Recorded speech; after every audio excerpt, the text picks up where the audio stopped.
Are you craving a trip on Space Mountain? Well, we've got the next best thing. Welcome to Disney Coast to Coast.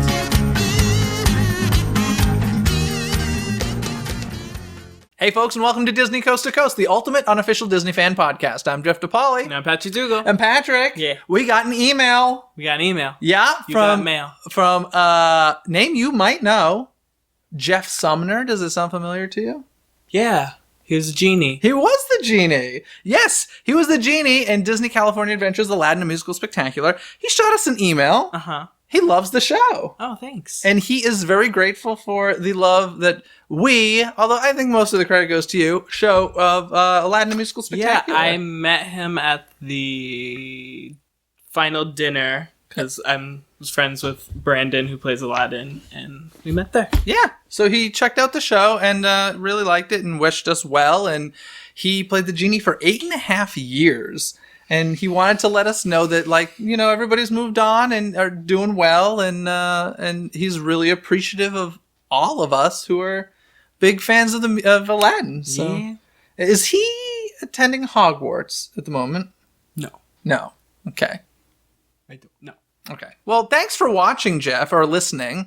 And yeah, we're happy you're happy that we were happy with Aladdin. Yes. Does that work? Yes. We're happy you're happy that we were happy. Yes. And now we're sad. No, we're good. We're good. Well, we're the good. thing is, I know Jeff is the one who came up with the hug train. Oh yeah, he mentioned that. He mentioned that in the email. Yeah. He mentioned it in the email. Best. So yeah, Best part. yeah. So you know, what a fun part the Yeah. genie must have been, and I definitely like recognized him. I checked out a photo and I was like, even with all that genie makeup, I'm like, oh, I've seen that. I've seen that genie a lot. Yeah. So yeah, that's fantastic. Thank you for writing, Jeff. That was a great email to get. But, you know, Shanghai is officially opened, and we have, you know, leading up to it, we were talking a lot about the stuff in the park, but there was so much we kind of didn't and probably never will get to it all. But I do want to talk about one of our favorite things, which are nighttime spectaculars. And there is called Ignite the Dream. And did you watch Ignite the Dream?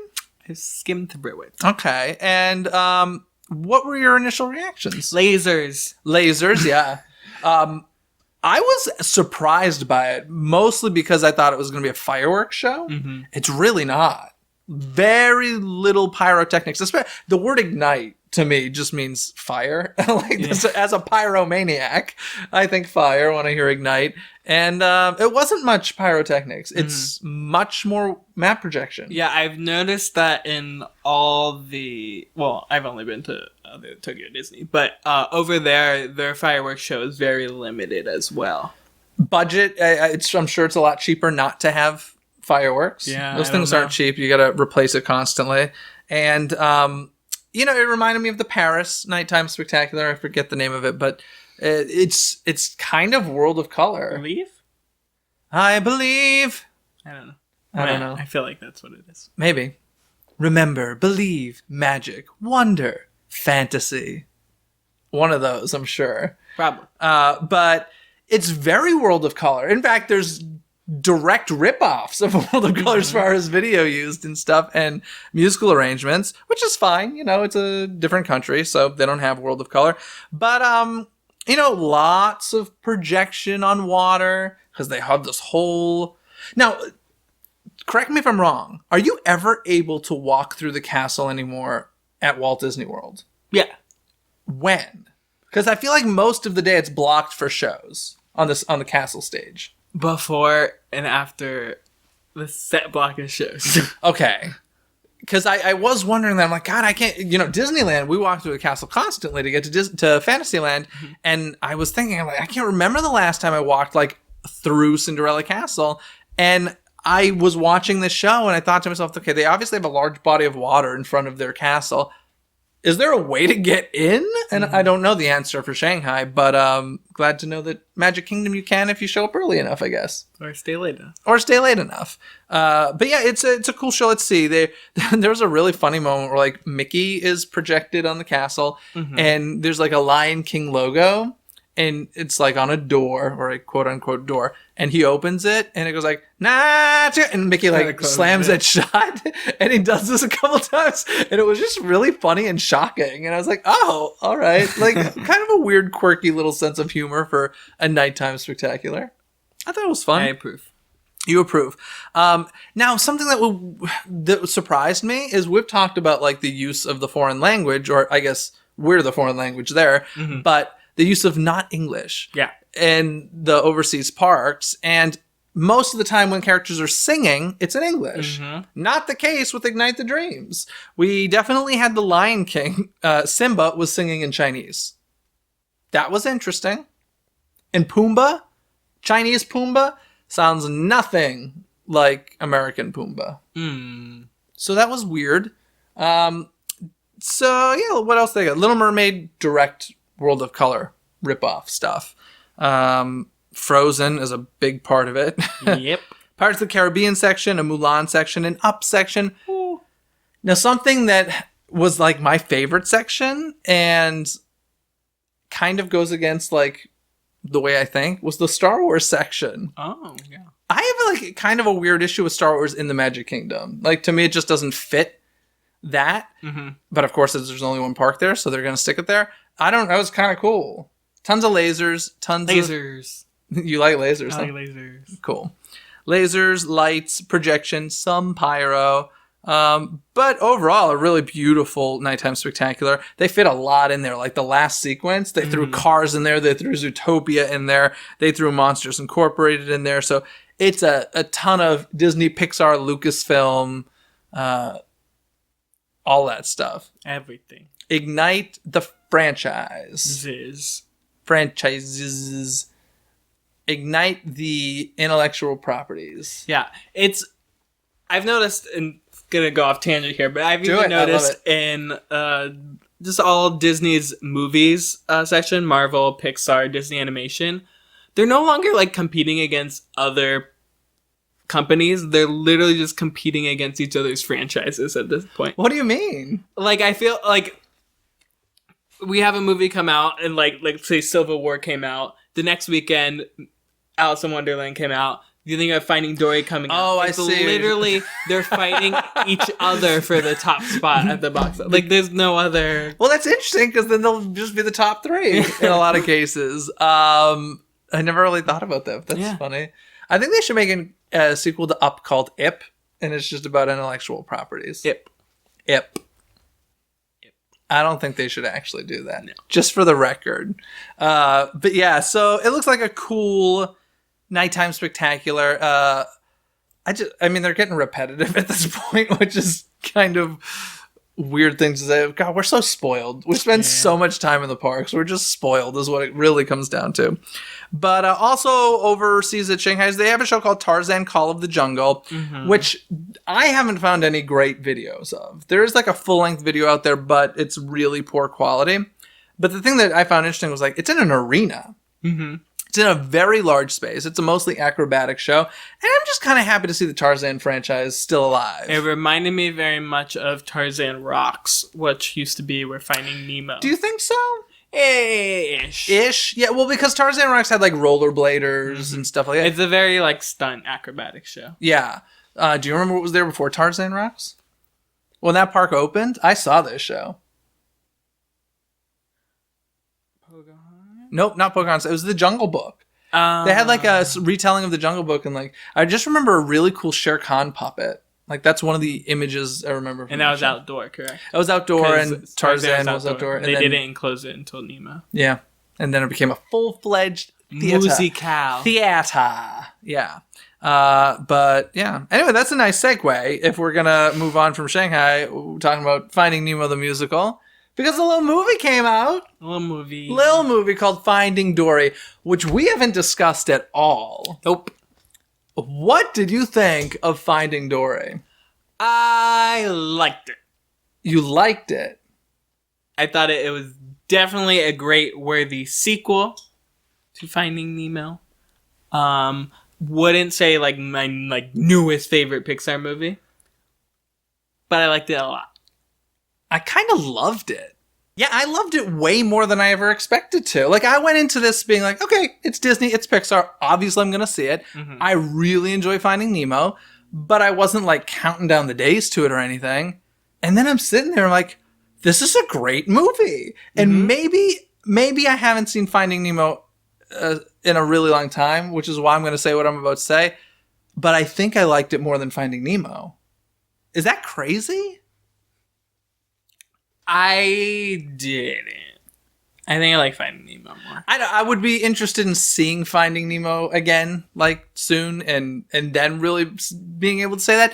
But I was really wowed by it. Maybe I was just, like, reminded of how good Finding Nemo is, because I do remember seeing Finding Nemo when it first came out and, like, being really wowed by it.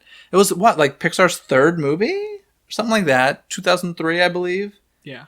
I think it was their third feature. Was it before or after Monsters, Inc.? I think before? I think it...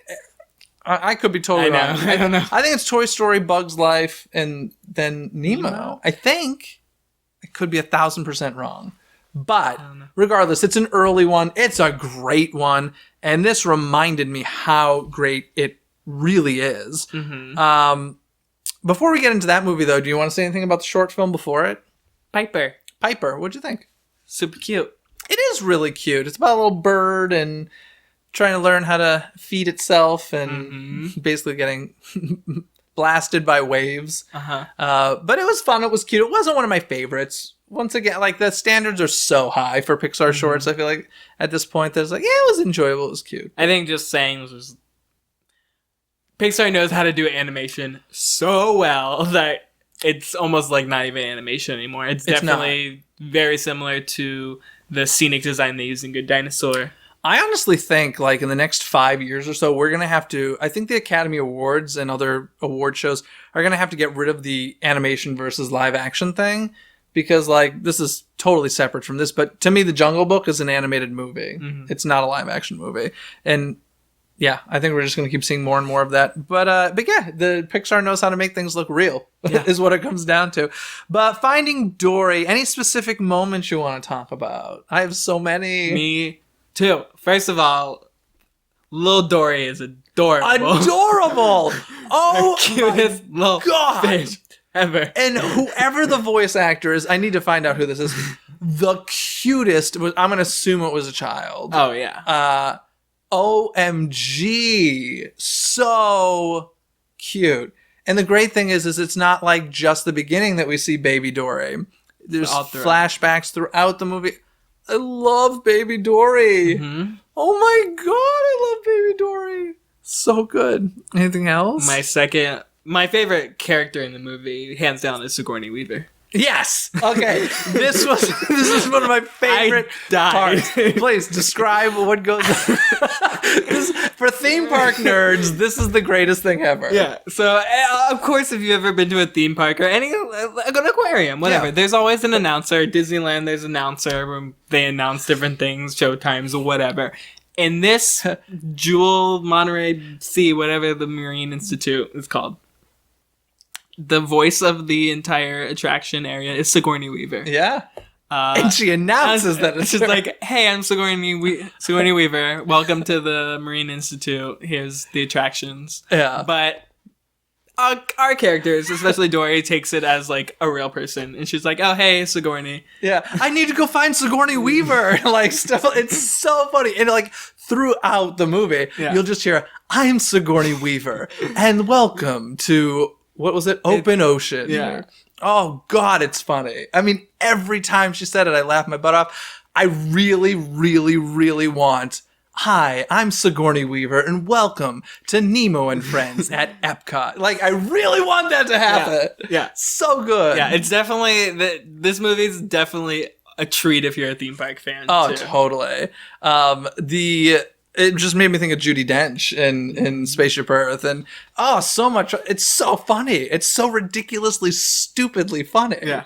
And I don't think Sigourney Weaver is the voice of any theme parks at the moment. I thought you said she didn't do the voice. Oh, no. I'm pretty sure that's Sigourney Weaver. I would assume she did the voice, or else they would have found another celebrity. But, yeah, Sigourney Weaver. Such a good choice. Yeah. I just want to... I want a t-shirt that says, "Hi, I'm Sigourney Weaver." Like, it's so funny. It's just a disembodied voice, but definitely my favorite character. Fantastic stuff. Okay, so one of the most memorable, things from Finding Nemo is the seagulls. Mine. Well, they've got like second level seagulls in this movie where it's the sea lions, where they're very protective of their rocks and where they lay. And instead of mine, you hear off. They're always telling the other lions to get off. So it's, that was very funny. I thought when you said seagulls, I was like, are we going to talk about Becky? Oh, Becky's a mess. Becky actually, well, it's funny because with the Moana short, there's a bird in it that reminds me of Becky rooster, from Finding Dory. Becky is, we'll talk about Becky. Becky is special. Yeah, the special bird. Because similar to, is it Nigel, the pelican? Becky helps Nemo and Marlin get around in a bucket instead of like his gull, but Becky's a little special. Yeah, and one of the nice things about this movie is there are moments like where you're reminded of the first movie, where we see the first time that Marlin and Dory meet. Mm-hmm. So to me, this was like a very Back to the Future Part 2 moment where we revisit the original film. And I was like, oh, I love that. Yeah. Like as a movie lover, like that excites me. And then even after the credits, did you stay for that? I did. After the credits, there's a nice little payoff. Nice little payoff. All the way at the end of the credits. Yeah, which was, what was it? It was nice. You don't want to tell? We've already spoiled it. So if you remember from the end of Finding Nemo, we have the tank gang who roll themselves into the ocean, and throughout the whole movie, you don't see them in Finding Dory until the very end of the credits. They're still in bags with algae covered over them, and then they get scooped up. Yeah, to be brought into the marine park. So funny. Oh my goodness. We mentioned a special bird named Becky, but there's also a special sea lion whose name I don't remember, but he's the one that kept trying to get on the rock. Oh God, him and Becky should be friends. For real. They were pretty awesome. There's a lot of new characters from the park: Destiny, the whale shark, and what was the beluga whale's name? I forgot. And then Hank the septopus. Yeah, which surprised me because I thought he was gonna be the villain. Oh, yeah, you're always keeping your eye out for that now because Disney does those twists. Not the villain. No, not the villain. Now, let's see. What else? Did you notice a lot of the signs around the theme park looked a lot like the signs at Epcot? Did you notice this? No. If you take a look at the signs in the marine world, they look just like Nemo and Friends, The Living Seas, the signage. So that was kind of cool. As a theme park nerd, I thought that was fun. And the thing that I really loved about this, and I love this in all movies, is when you have a completely different emotion for a character that you've already felt like you know. Like, I felt like we knew Dory after seeing the first movie. But to be honest, I never felt like a ton of sympathy for Dory. She was the comic relief, and she was funny. She did what she was meant to do. The amount of sympathy you feel for Dory in this movie is really beautiful. Well, see, that's another thing. Like, latest Pixar movies they have a specific scene that they want to make you cry. Yeah. I didn't have that in Finding Dory. I don't feel like there was a specific scene, but there was definitely, it was an emotional movie. There's an undertone of, family and whatnot. Well, I mean, at one point you think her parents are dead. Yeah. Which is kind of she's too late. Inside Out, Bing Bong Death, Finding Good Dinosaur. For me, the part where they howl and yeah. But Finding Dory, I don't think had a concrete make you cry stereotypical Pixar scene. It's just emotional, but there's nothing really tear-jerking. Yeah, I would agree. There's no specific moment, but I definitely felt for Dory. Much more so than I ever did in the original film. Yeah. I do wish that the whole Just Keep Swimming thing came back. I was praying for a little Finding Nemo the musical melody in there, personally. I would have Just Keep Swimming. I would have loved that. That would have been great. But yeah, I did have a bazillion endings. That's one thing I will say. These fish had the worst luck in the world. Yeah. Every time they were safe, something else would happen. Like probably 20 times. Like it was crazy. I gotta say though, to be honest, like the first 20 minutes of the movie, I'd guess, is like in the ocean before they get to the marine world. I kind of forgot about the marine world, like in those 20 minutes. And I got to a point where I was like, now where are they going to go with this? And the whole marine world thing happened. Oh, God, my God. Yeah, the whole thing takes place there. I forgot. So, no, it was a great movie. I would give it like, I don't know. What was the last Pixar movie? Oh, Good Dino. And it's definitely better than Good Dinosaur. Yeah, I really, really, really loved it. I have one complaint. Let's hear it. It's very nitpicky. Even more so, like, it's stupid that I'm nitpicking on this, and I'm like, they drove a car in the movie. But, when Nemo and Marlin were getting, like, thrown around everywhere, half of those were freshwater. Oh. And I'm like, those are not freshwater fishes, and they should not be, like, satisfied that they're there. Because they like landed in the gift shop tank, which that could be saltwater. But then when they landed in a broom bucket. Yeah, the mop water. No way. They're like content and fine because that is not saltwater. Yeah, that's an interesting thing, but I get it. There are sometimes things you just can't get over, and that's it for you. Yeah. Okay, fair enough. I give it high marks, though. I really, really loved Finding Dory, and I hope you all did, too. Let us know what you think. Write a comment below. Let's see what else is going on in the movie world. Little Mermaid's getting a live action feature, it sounds like.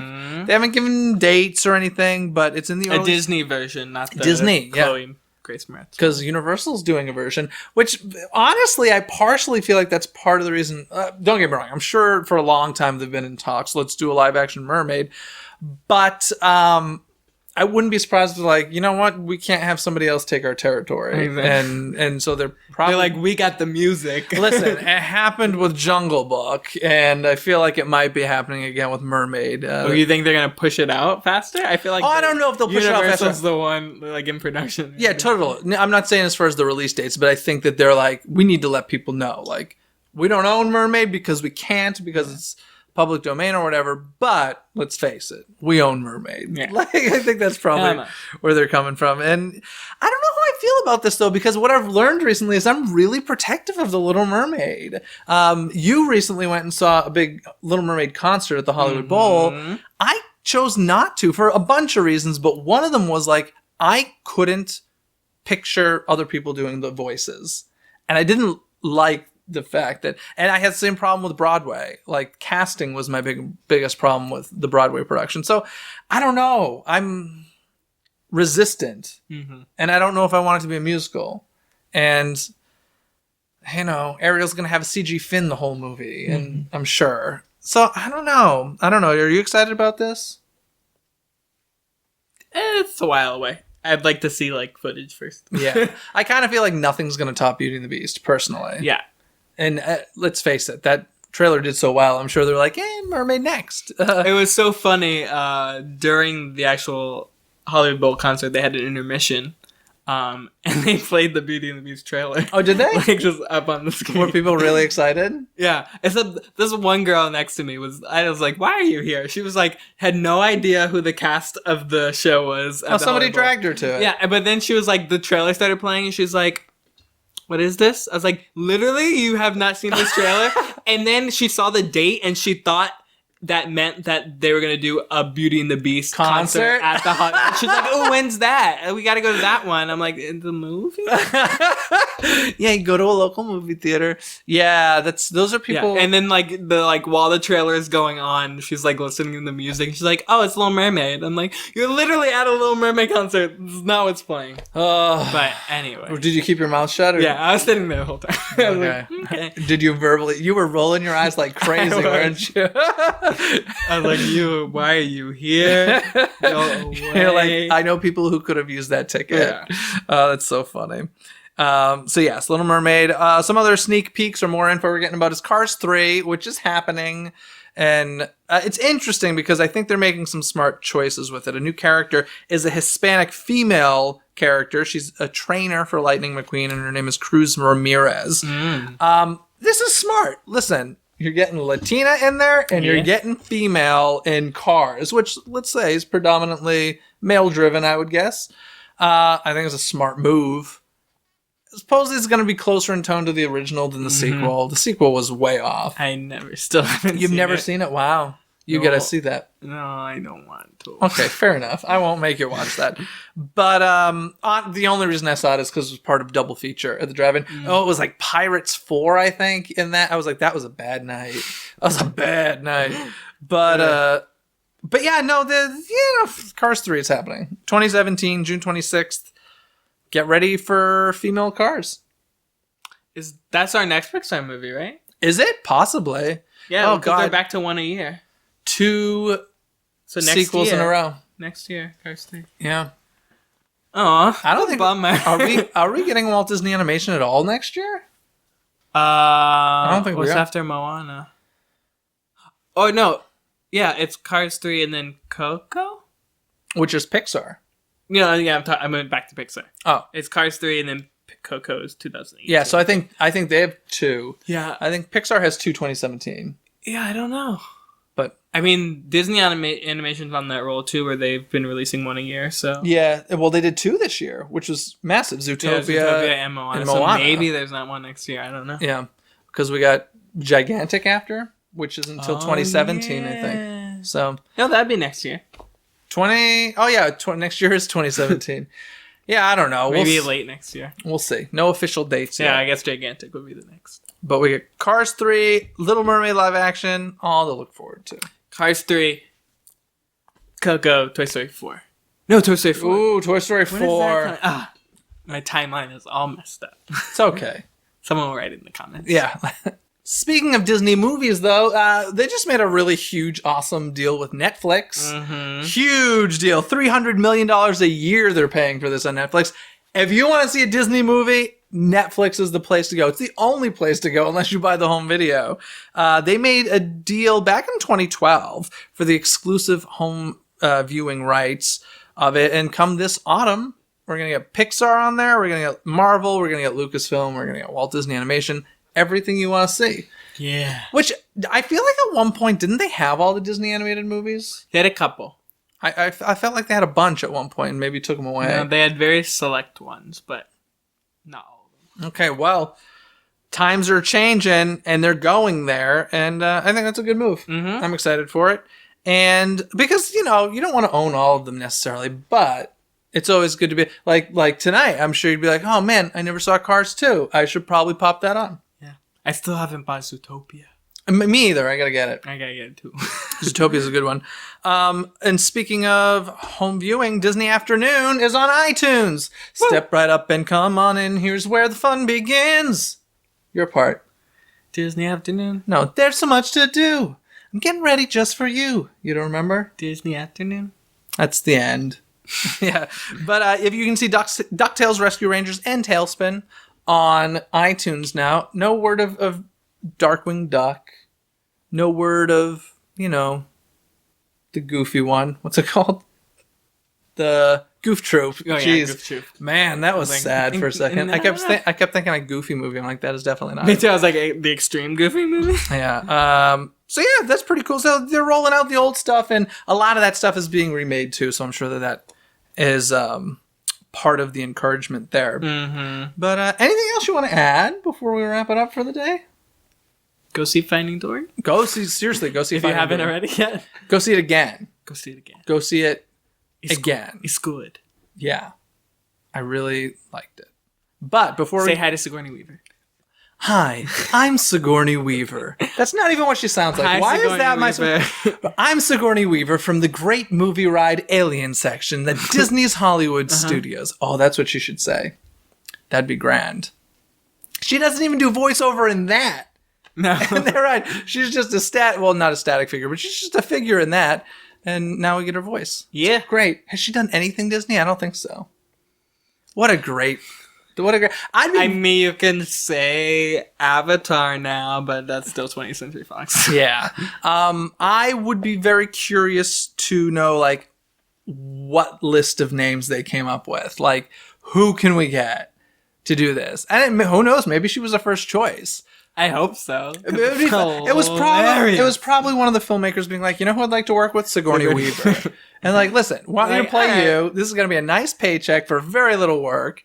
And, you're going to be Patrick and Jeff's favorite character in the movie. Mm-hmm. So, win-win. I've also noticed, I don't know if I'm just noticing now or if they've been doing this for a while, but if you, like, sit through the whole credits, they literally every single person in that works at Pixar is in that credits. Oh, yeah. No matter if you, like, are a janitor or at the custodial or a baby that was born during the movie. Yeah, they always list the babies in the credits. Yeah, they've been doing that for a while. I was like, they were like, janitorial. And I was like, literally, that's awesome. Had you heard that there was an end scene, or were you just... Yes, because I went to a screening and they're like, stay to the end. Oh, okay. I hadn't heard that. I saw it at Walt Disney Animation, and my whole rule is, if the lights don't come up, it means stay.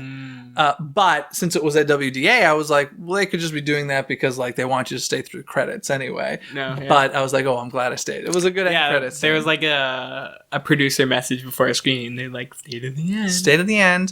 One announcement before we go to trivia. I want to give a shout out to Camille. Hi, Camille. Thanks for writing in or leaving us a 5-star written review on iTunes. If you want to shout out on the show, that's all you got to do. Go to iTunes, leave a 5-star written review, just like Camille. It's true. Because you want to be like Camille. Yeah. Yeah. So does that mean it's trivia time? Do you want to hit me? No. I'll hit you? Yeah. Okay. Well, does the name Alexander Gould mean anything to you? Oh my god, we have the same trivia question. Oh no, do we really? He's a passenger in the car. He's not a passenger. Well, he's like in the truck. Okay. Well, this is listen. This is a we did it. This is cool. This is fine. Alexander Gould, for those of you listening or watching, is Little Nemo, the original voice of Nemo. Obviously, he was recast in Finding Dory because it's much years later, and he doesn't have a child's voice anymore. Correct.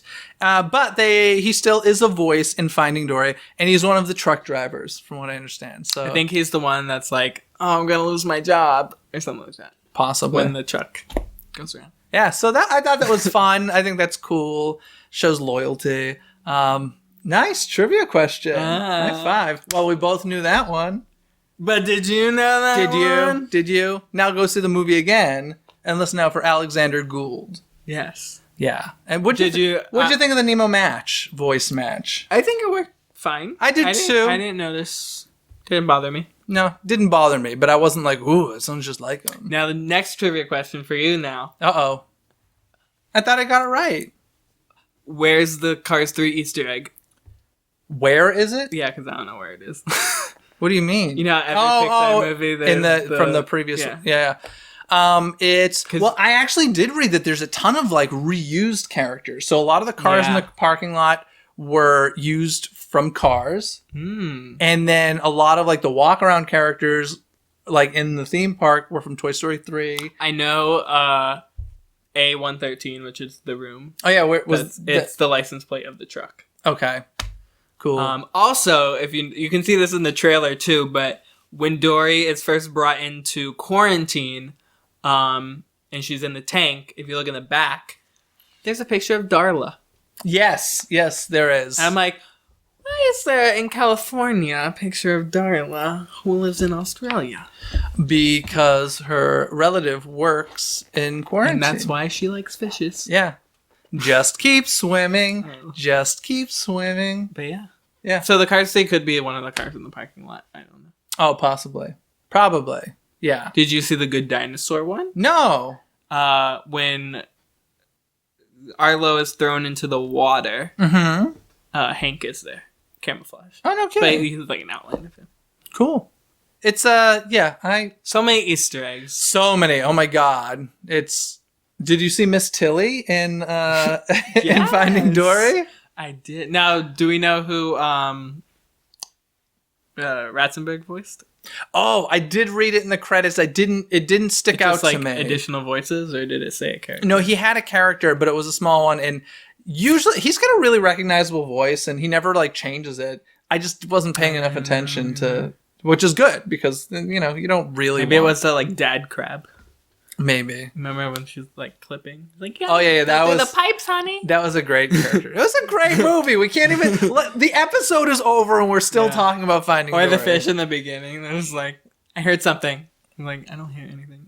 It was so good. Well, it was interesting to learn that the Dory was born in an aquarium. Mm-hmm. She was not born in the ocean. I thought that was like a fun little thing that you never think of in the original film. Yeah. Love it. Anyway, go see Finding Dory, guys. Also, go to DisneyCoastToCoast.com and click on the contest page so that you can enter our current contest and connect with us between episodes on places like YouTube, Twitter, Facebook, our blog posts on Tumblr, Instagram. Listen to us on SoundCloud and iTunes. Yay! Excellent. All of that can be found at DisneyCoastToCoast.com. Have a fantastic week, everybody. Bye. Thanks for listening to Disney Coast to Coast. Have a magical day. Have you heard the crazy rumors? No. Yes, you have. Yes. Disneyland. Disneyland getting a hotel, fourth hotel, it sounds like, which I think is great. I'd rather a third I literally gate. was like fourth hotel, and I was like, oh yeah, Paradise Pier. We always forget. You forgot about Paradise Pier? Paradise Pier is easy to forget. I mean, so far back there. It is pretty far away. But let's see the new Disneyland Hotel, which doesn't have a name, doesn't even have a theme yet, or at least they're not telling us what it is. Saying, Frozen. oh God, don't even.